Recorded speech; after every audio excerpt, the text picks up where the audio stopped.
আসসালামু আলাইকুম। আমন্ত্রণ জানাচ্ছি আইজি ক্রিয়েশন নিউজ আপডেটে। সঙ্গে আছে আমি ইমতিয়াজ আহমেদ। শুরুতেই সংবাদ শিরোনাম।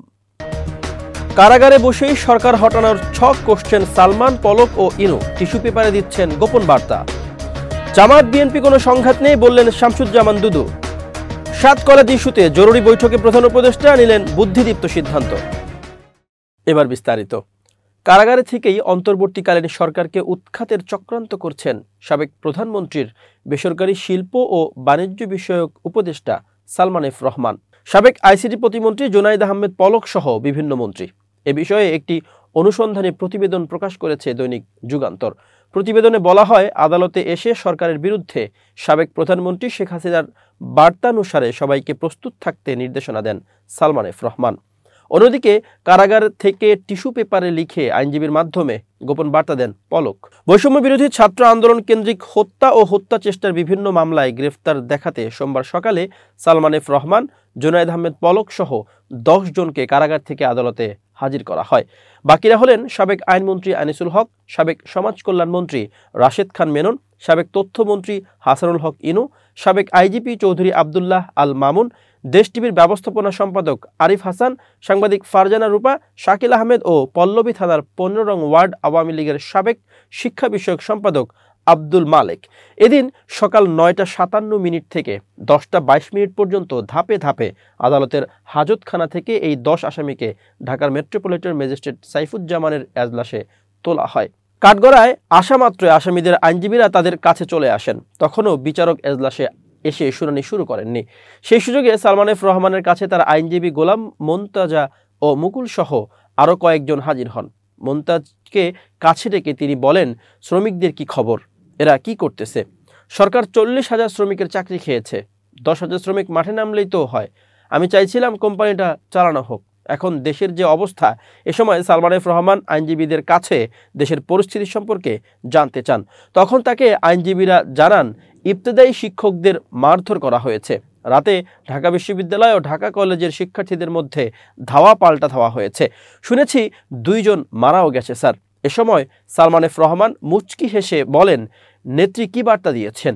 এ সময় আইনজীবীরা কোনো উত্তর না দিলেও তিনি পুনরায় বলেন, নেত্রীর বার্তা অনুযায়ী সবাইকে রেডি থাকতে হবে। এ সময় বিভিন্ন আইনজীবী, সাংবাদিক, পুলিশ, বিচার প্রার্থীরা উপস্থিত ছিলেন।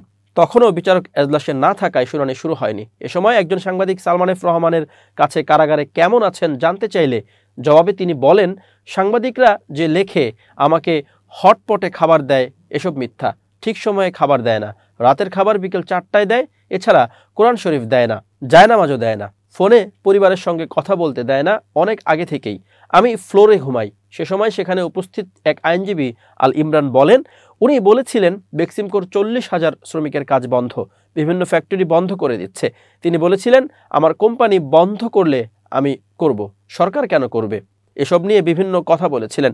নেত্রীর নির্দেশনা অনুযায়ী প্রস্তুত থাকার বিষয়ে কি বার্তা দিচ্ছিলেন জানতে চাইলে তিনি বলেন, এ সময় আমি ছিলাম না। এদিকে শুনানি শুরু হওয়ার আগে জুনাইদ আহমেদ পলকের কাছে ছুটে যান তার আইনজীবী ফারজানা ইয়াসমিন রাখি ও তরিকুল ইসলাম। এ সময় কুশল বিনিময়ের সময় কৌশলে আইনজীবী তরিকুল ইসলামের হাতে লেখা একটি টিস্যু পেপার গুঁজে দেন। এ সময় বিষয়টি টের পেয়ে পুলিশ সদস্যরা বলেন, টিস্যু পেপারে বা কাগজে কোনো বার্তা দেওয়া নিষেধ। তখন এই আইনজীবী টিস্যু পেপারটি লুকিয়ে রাখেন। পরে জানতে চাইলে টিস্যু পেপারে দেওয়া বিষয়টি অস্বীকার করেন আইনজীবী তরিকুল ইসলাম। তিনি বলেন, টিস্যু পেপার দেওয়ার কোনো ঘটনা ঘটেনি। আমরা ওকালতনামায় পলকের স্বাক্ষর নিয়েছি শুধু।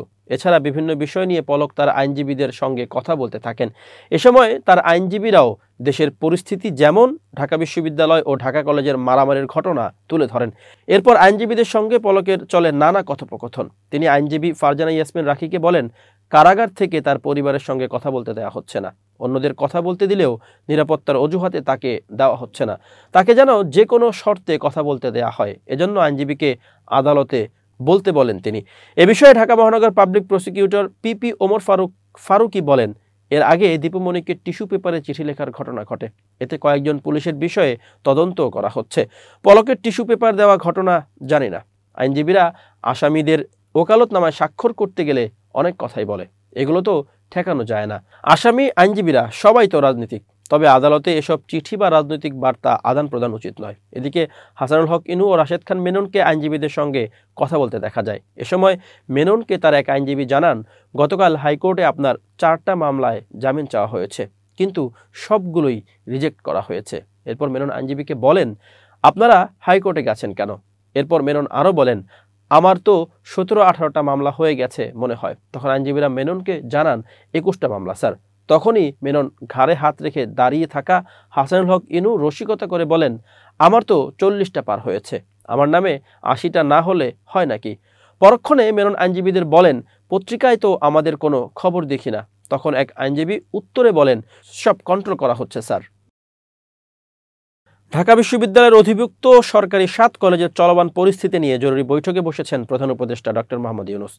মঙ্গলবার সন্ধ্যায় রাষ্ট্রীয় অতিথি ভবন যমুনায় এই বৈঠক শুরু হয় বলে প্রধান উপদেষ্টার কার্যালয় সূত্রে জানা গেছে। সূত্র মতে বৈঠকে প্রধান উপদেষ্টা ছাড়াও উপস্থিত আছেন বিশ্ববিদ্যালয় মঞ্জুরি কমিশনের চেয়ারম্যান অধ্যাপক এস.এম.এ. ফয়েজ এবং ঢাকা বিশ্ববিদ্যালয়ের উপাচার্য অধ্যাপক নিয়াজ আহমেদ খান।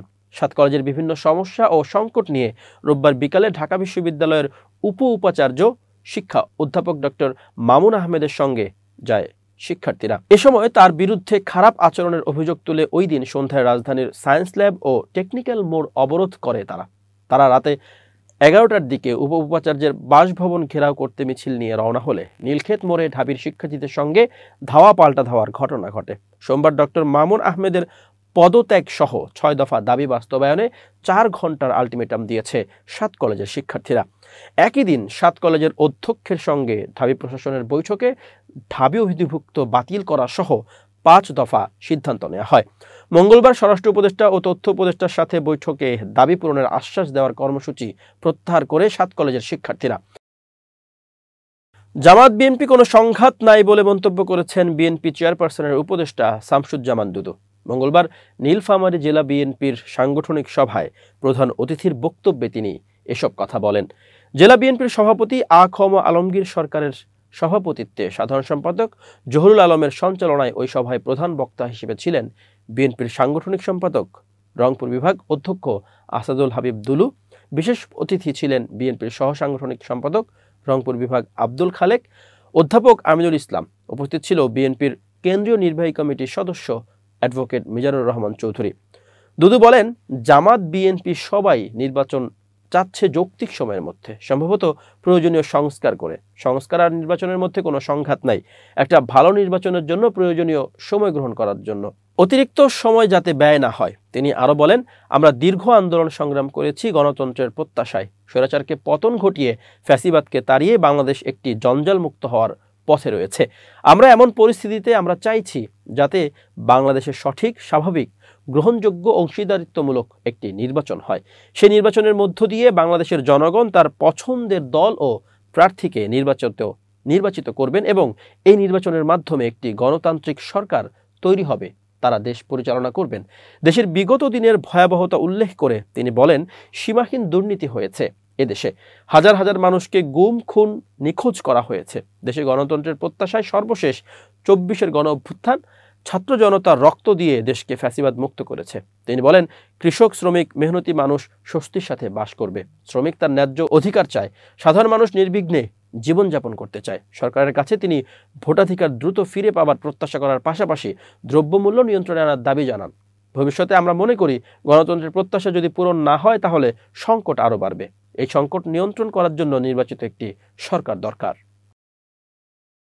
প্রিয় দর্শক, শেষ করছি আইজি ক্রিয়েশন নিউজ আপডেট। আজ এ পর্যন্তই। ভিন্ন খবর নিয়ে দেখা হবে আগামীকাল। নিজেকে আপডেট রাখতে সাবস্ক্রাইব করুন চ্যানেলটি, নিয়মিত লাইক, কমেন্ট ও শেয়ার করে ছড়িয়ে দিন সর্বত্র। সুস্থ থাকুন, নিরাপদে থাকুন, শুভেচ্ছা অগণন।